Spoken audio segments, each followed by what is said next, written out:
nos adentraremos en una historia olvidada. Una historia que, por razones que nadie puede explicar del todo, no figura en los registros modernos, pero aún vive en los márgenes, entre documentos deteriorados, testigos envejecidos, y susurros de que en ese pueblo, alguna vez llamado Sangre de Cristo, ocurrió algo que no debía saberse. Prepárate para un viaje de 2 horas al olvido, donde el pasado no solo fue silenciado, sino arrancado con fuerza. Tú vives aquí, no en la ciudad, ni en las afueras. Aquí, en Sangre de Cristo. La tierra roja se adhiere a tus zapatos cada mañana. El aire huele a leña quemada, a maíz cocido, y a la humedad de las montañas.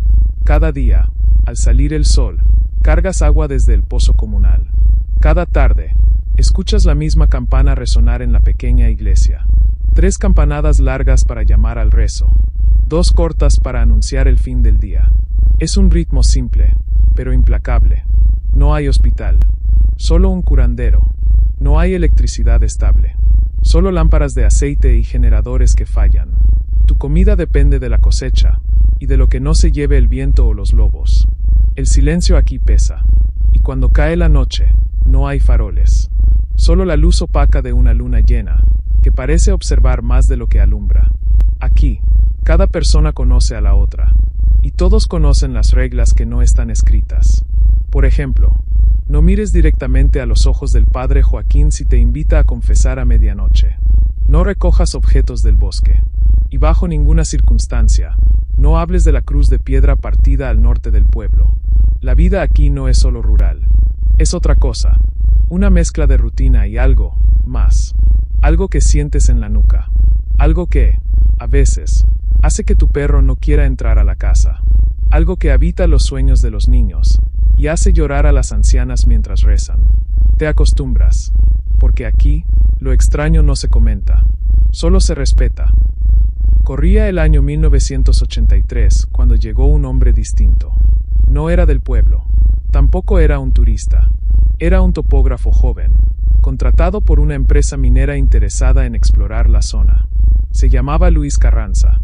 Luis llegó con mapas, aparatos de medición y una cámara, pero también con una actitud que al principio encantó a algunos, y molestó profundamente a otros. Él no creía en las historias, ni en las reglas, y mucho menos en las advertencias. Todo es superstición, dijo mientras instalaba su equipo cerca de la cruz de piedra partida. No tardaron en aparecer los problemas. Primero fue el sonido, un zumbido constante que nadie más oía. Después, los sueños. Luis comenzó a registrar en un diario pesadillas recurrentes con rostros sin ojos, y niños que hablaban al revés. Una noche, según su cuaderno, sintió que algo entró en su habitación sin abrir la puerta. Al día siguiente, el curandero del pueblo fue encontrado colgado en el campanario. No dejó nota, solo una frase escrita con tierra en la entrada de su choza. Él despertó. Luis desapareció 3 días después. Su cámara fue encontrada en una gruta cercana. Las fotos, todas quemadas, excepto una imagen borrosa, tomada de noche, de una figura alta, de espaldas, frente a la cruz partida. La empresa minera canceló la expedición, y el nombre de Sangre de Cristo comenzó a desaparecer de los registros oficiales. Primero fue una omisión, después, una orden directa. Nadie habló más del asunto. Hasta hoy. Los pocos documentos que existen hoy sobre Sangre de Cristo están incompletos. Algunos mencionan eventos atmosféricos inusuales. Otros, informes de alteración de conducta colectiva. Pero lo más extraño es lo que no está. Las actas del pueblo terminan abruptamente en abril de 1984.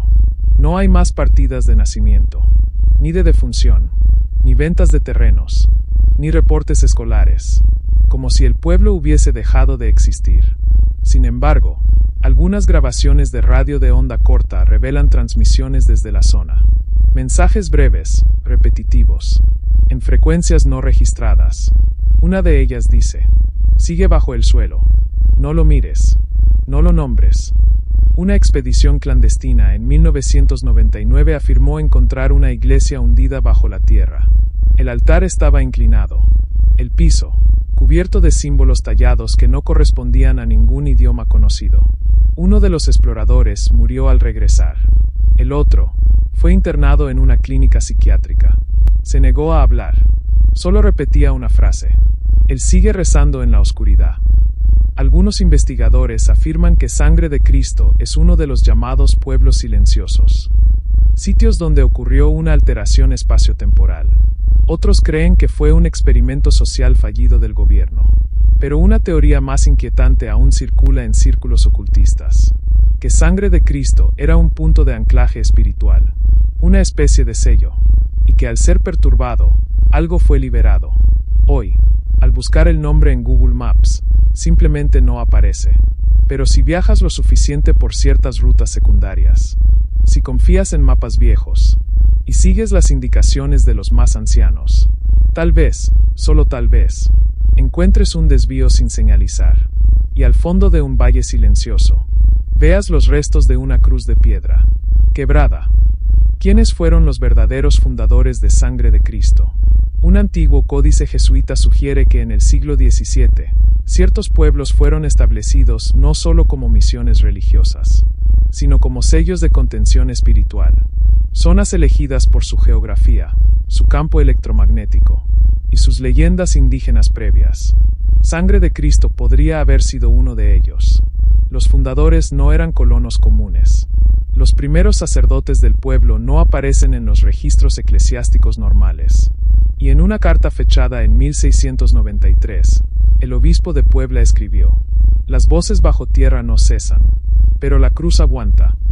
Durante décadas, se enviaron personas capacitadas para mantener el equilibrio. No eran militares, no eran curas tradicionales, eran guardianes de algo más. Algunos tenían conocimientos en astronomía antigua, otros hablaban lenguas muertas, vivían entre los pobladores, pero no eran como ellos. La vida social del pueblo estaba cuidadosamente restringida. No se permitían forasteros sin aprobación. El contacto con el exterior era mínimo, y todo giraba en torno a mantener una estructura invisible. Hasta que todo colapsó. Los últimos registros indican que en 1983, una anomalía afectó los rituales del pueblo. Un eclipse, un temblor, un visitante no deseado. Y con eso, la fractura. Lo que ocurrió después no está claro. Pero lo que sí se sabe es que tras el evento, el acceso al pueblo fue bloqueado. Las familias que vivían cerca fueron reubicadas, y cualquier mención oficial fue eliminada. Pero algunos aún recuerdan. Una anciana en Oaxaca afirma haber sido niña en Sangre de Cristo. Dice que no todo desapareció, que en sueños, aún escucha los cantos, que aún siente el suelo temblar bajo su cama, y que hay una puerta, una que no debe abrirse jamás. Ahora cierra los ojos, solo por un instante. Imagina un pueblo pequeño, aislado, suspendido entre la fe y la naturaleza salvaje. Casas hechas de adobe y madera. El sonido de campanas lejanas al atardecer. Un perro solitario corriendo por un camino polvoriento. La vida, sencilla y ritual, avanzando bajo el ritmo de las estaciones, hasta que, un día, simplemente, se detuvo. Sangre de Cristo no es solo un nombre borrado de los mapas. Es una advertencia envuelta en susurros. Una memoria incómoda que molesta a quienes prefieren que ciertas historias no sean contadas. Y sin embargo, de algún modo, la historia resiste. Vive en los pliegues de los mapas antiguos, en el testimonio borroso de los que aún recuerdan, en los murmullos del viento que cruza el valle. Sangre de Cristo podría ser cualquier pueblo, cualquier comunidad olvidada por las autoridades y las rutas modernas. Pero hay algo profundamente diferente en este caso. Una insistencia silenciosa, una sombra persistente, una verdad que no fue borrada, sino enterrada. ¿Fue una desaparición masiva? ¿Una intervención sobrenatural? ¿O un encubrimiento cuidadosamente orquestado? La respuesta no está en Google Maps. Tal vez, nunca lo estuvo. Pero esta noche, cuando las luces de tu casa se apaguen, cuando el silencio inunde tu habitación, y el zumbido del refrigerador te parezca más fuerte de lo normal, piensa en eso que se llevó a Sangre de Cristo, y pregúntate, ¿qué tan lejos estamos nosotros de desaparecer, sin dejar rastro? Si llegaste hasta aquí, es porque algo dentro de ti siente que estas historias no son solo cuentos. Suscríbete ahora a Cuentos y Misterios, porque lo que viene es más oscuro, más antiguo y más real de lo que imaginas.